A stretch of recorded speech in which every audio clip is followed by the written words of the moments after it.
Good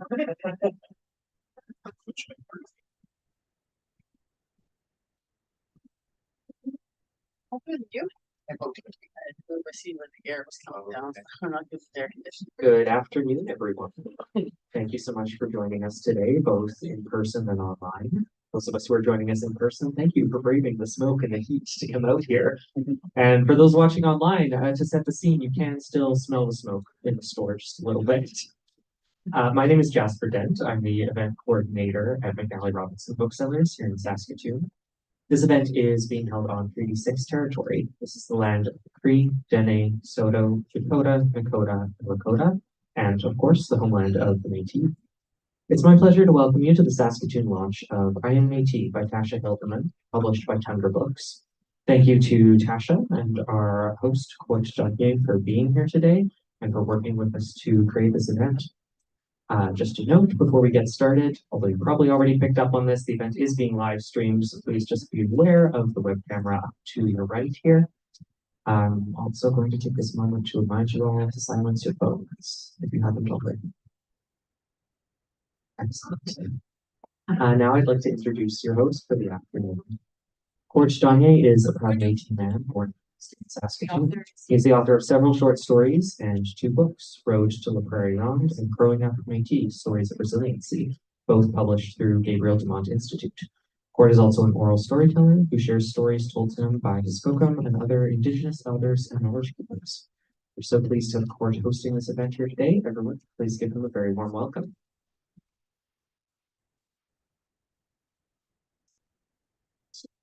Thank you, Jasper. Wonderful energy. Neil, good afternoon, everybody. So, Court, and I'm just very happy to be here. So, acknowledging everybody that's here in the audience as well as the people that are online. And yeah, she's super smoky here in Saskatoon right now. But we're going to have a good time here. It's nice and air conditioned. It's cool, and I think things will be great. So, I just want to acknowledge as well. McNally Robinson and Jasper for hosting us today, as well as Penguin Random House Canada for making the arrangements and for having Tasha here today. So I'm really excited to get to know Tasha. One of the things that we do as Métis people is we got to find out how we're related. So where are you from? Who's your family? That sort of thing. So we still have to finish that conversation. But I'm looking forward to hearing about Sasha's story, Maybe Like Me. And when I read this book, when they finally sent it to me and I got a chance to read it, I thought, this is a powerful story. It's a brilliant story because it not only acknowledges us as Métis people and those people that had the good fortune to grow up with their language, with their culture, with their identity, but it also acknowledges those who did not get that opportunity.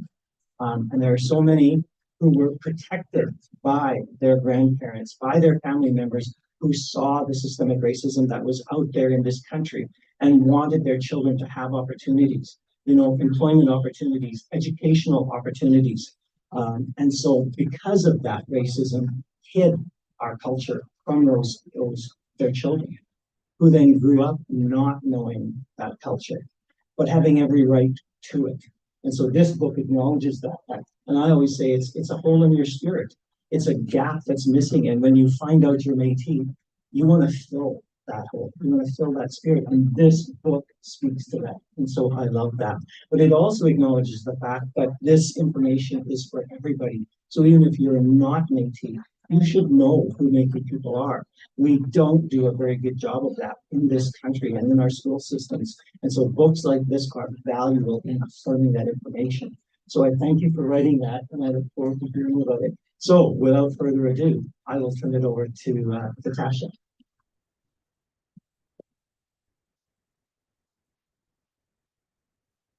Thank you, Court. Thank you, everyone, for being here this afternoon. So we will start with the book, which is what we're all here for. So this book is called Métis Like Me, written by me, Tasha Hilderman, and illustrated by Lisa Hugo.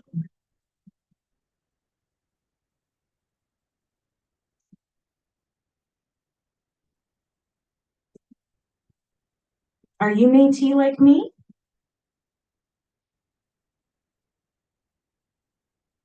I'm making bannock, my family's special recipe. We'll wrap it around sticks and turn it over the fire until it is hot and golden. I am Métis too, and I always take bannock for breakfast on the boat. I go fishing early in the morning with my dad before it gets too hot. The water is so still and quiet. Afterward, my cousins and I pick Saskatoons that grow nearby. I eat almost as many berries as I pick, 2 for the bucket and 1 for me. I love Saskatoons too. They're delicious. Sometimes my grandma and I find them at the farmer's market and use them in our homemade jam or Saskatoon crisp. My Nocum and I don't cook together, but we love Métis crafts. My favorite is beading. I make flowers and berries with brightly colored beads, then turn them into earrings or sew them onto my moccasins. I have moccasins too. My auntie made them for me in our special Métis style. She's teaching me and my friends how to make them. Mine have beautiful flowers on the toes. Flowers? Oh, I could tell you some stories about flowers. I am a storyteller. I know some traditional Métis stories, and I also write my own poems. I tell stories too. My mom calls them tall tales, even though I am short. We don't tell stories in our family, but we do like to sing and dance. Do you like Métis music?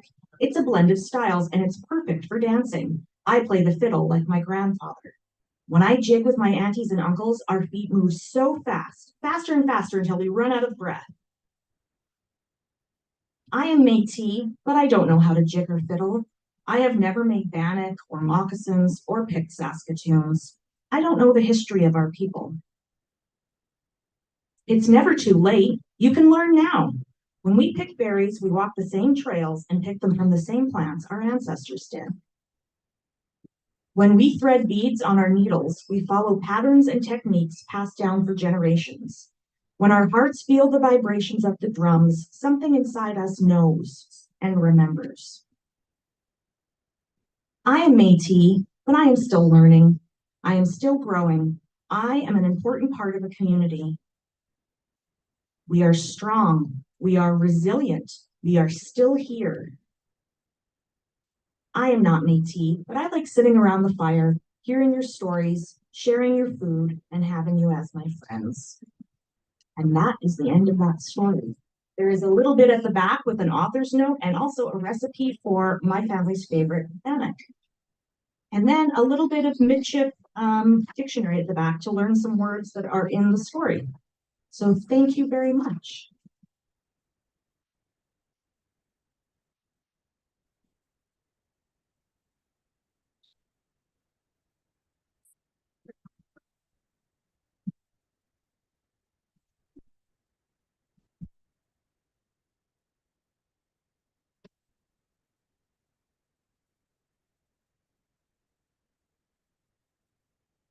All right, so now we just have a few questions for Tasha, but before I lead that discussion, I'm just wondering if there's anybody in the audience that has any questions for Tasha.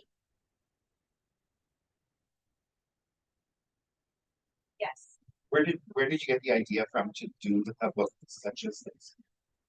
Well, growing up, we learned at some point that our family was Métis. My mother, we're Métis on my mother's side, and my mother's father, so my grandfather, was an only child. And so there was a lot that wasn't told to us. And there was also a lot of separation in the family. So periods of time where we didn't speak to each other or there wasn't a lot of communication. So there weren't a lot of things that were passed down to us. And when me and my cousins wanted to start learning more about our history and our culture, we didn't have a lot of resources to turn to. And when I went looking for books, I couldn't find a lot of books. And I have 3 children, and I really wanted them to be able to have resources to learn more about the culture. And I really wanted all children that were Métis to be able to see some aspect of themselves in this book, whether it was a Métis tradition that their family had, or that they didn't have a connection to their culture, and also represent how Métis can look very different. In my family, I'm very pale. My children are very pale. My sister and her children are very dark. and we've got redheads in our family. We kind of cover the whole spectrum. And I think growing up, there was a misunderstanding that of what Indigenous can look like. So I really wanted every child to be able to see themselves in this book, and that was kind of the inspiration. That's awesome. That's awesome to hear. So one of the questions that I have that kind of leads into that is, how has your journey publishing and then sharing your book, Métis Like Me, impacted your own Métis identity? I think I had, like a lot of people who grew up separated from their culture, there's a lot of questioning, am I Métis enough? Like, am I the right person to tell this story? Should it be somebody who grew up in the culture and has more of those traditions and has kind of those deeper rooted histories that I didn't necessarily have? But then I felt also like I kept getting signs from the universe. I kept seeing the Métis symbol in places, and I had this title in my head. And the original versions of the story, it kind of rhymed more. It had kind of more of a rhythm. I am not Métis like you, but I like going fishing too, and stuff like that. So I kept having this repeat in my head. And then when Alberta was going through having the process to be able to be independent, they had big billboards with the Métis sign symbol on it. And I was like, well, you can't get a bigger sign than that. So I am going to take this, that I'm the one that should be helping bring this story into the world. And then it really helped solidify for me that it's like, I'm gonna get emotional talking about it, but it's okay that you can still claim your culture. And I had a lot of people who have read the book say, you know, this is me in this book, or this book was written for me because I didn't know if it was okay for me to now claim my own culture or say that I am Métis because I don't have those threads connecting me to the past.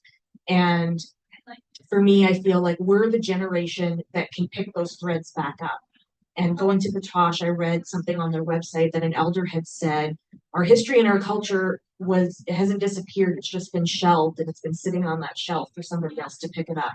And so these generations coming up and what's happening in our school systems with being educated about Métis people is just amazing. And I feel like there's going to be this resurgence coming where, you know, we're going to get the recognition and the celebration that we've been longing for. And when you talk about that, that makes me think of that imposter syndrome that so many people feel because they have a right to this identity and yet they don't feel it. Right. And so again, I see that this book will help make that connection. And you were talking about that, that people are talking to you. So my next question is, as you share your story and have readers and or audience members share their own stories with you. Yes. So we did an event on Indigenous Peoples Day out at Métis Crossing in Smoky Lake, Alberta, in June. And there was quite a few people that came up, and some of them said, I didn't even learn that I was Métis until I was in my 60s or my 70s, that because families kept it kind of close, or if you could pass as French, then pass as French. And so seeing these people that are learning about themselves so late in life and trying to connect to it, that was really touching. And people there was a lady, she was probably late 80s, like senior lady out at Métis Crossing. And so she was with her daughter and they were talking about getting the book for grandchildren. And then the woman said, no, this book's for me. This is my copy of this book. And that was really touching to me because, you know, you grow up and you don't see yourself represented anywhere, or you're represented by other people who have written our stories. And now we're able to represent ourselves. So that part's really affirming. That's awesome. While you were doing your reading and I was watching the slides, I have a question that just sort of came up. So we didn't practice this one, but I'm just wondering, did you collaborate with your illustrator in order to ensure the diversity that is reflected in those illustrations? Because there's so much inclusivity that's there. And when you talk about the varying shades of people, you know, all shapes and sizes, I saw that reflected. Did you have a hand in that? Yes, with the illustrations, everything kind of goes through the editor. So the editor is kind of the gatekeeper of that. I say what I want. She talks to the illustrator. So I don't have any direct feedback back and forth with the illustrator. But one of the things I really wanted and was really important for me with this story was that the illustrated children all had faces. There's a lot of stories where The children are just kind of, or the people are just kind of images in the background. I really wanted to see the expressions of the children, and I really wanted it to be a very colorful story. I wanted it to be vibrant, so that was something I said to the editor as well. We are a colorful people, like we need bright colors in this book. And then with the children, again, because my family is so varied, I wanted everyone in my family to be able to see themselves in the book. And then the illustrator herself has some people in her life that have disabilities, and so those were represented from her perspective as well. But yeah, we do have a lot of diversity in the book, and I hope that goal is reached, that everybody sees themselves in someone in there. Exactly. Well done. So again, just as you're talking about your family members and wanting to see them represented, was there anybody who influenced you as you were imagining your book and then developing your story, maybe like me? Who were the strong influences? Because we didn't have a lot of connection growing up, I had to have we went back into some of our histories and looking at some of my greats that I didn't learn about till I was older. And one of my great grandmothers was a medicine woman midwife. So she used a lot of the natural herbs and plants in helping people when they were in labor and after labor. And so the landscape in the book, I also really wanted to be representative of Treaty 6 and what it looks like here. And so there was times when the illustrator might have used a flower that was a daffodil or a tulip. And I said, I really want those plants to be native plants and representative of what it looks like. So the kids that grow up in this region can look at the imagery and look out the window and be like, this looks like where I grew up. So kind of connecting back to her, and she's someone I really want to learn more about and try to connect with more cousins and more relatives and find this. So much of the history is oral. So finding some of these stories from her, because as an adult now, connecting back to that's an amazing skill to have had back then. Absolutely. Okay, so I have another question. Because you're now a published author, having stories published, especially for the first time, is pretty challenging. And so I'm wondering what your challenges were in terms of getting this book to press. So I had the idea for a long time. Like I said, it kept being in the back of my head, but I didn't know if so much of the book business is marketing too. So I didn't know if the market would be big enough, or if a publisher would think, well, Métis people, it's just a small segment of the population, or there isn't a large Métis population in the United States, which is obviously a huge market as well. But then when I went to the publisher, the book wasn't even written yet. I was just talking to the editor and said, I've had this idea. And she said, there isn't a lot of books for Métis people. That's kind of a huge gap missing in the traditionally published book market. So then we started working on it, and this was during COVID. So there was a bunch of delays and things got put on pause, and the book was supposed to come out a year ago, but things got bumped ahead. So there was a lot of challenges in that regard. And it is a challenging business to get into. It was years in the making and planning and taking courses and working on the craft before we got to the point where now it's a book. Wow. Yeah. It is a long journey. I don't think people realize how long it actually takes to get a book published.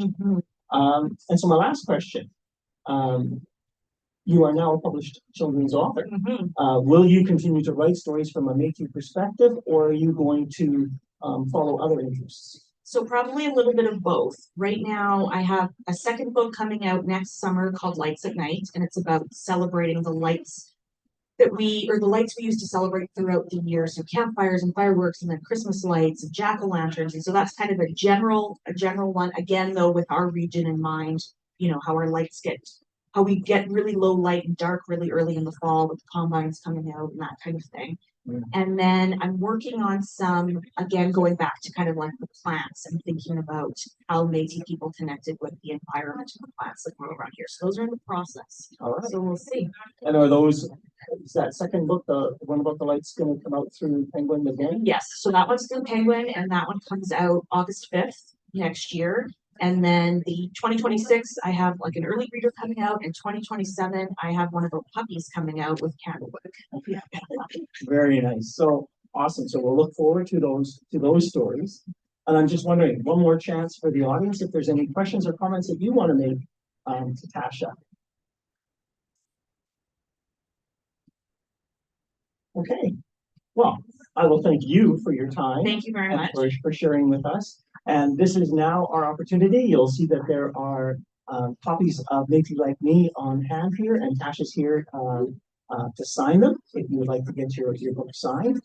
So I'll thank you all for coming, and for the people online, I'm hoping we're following a good timeline here. All's good.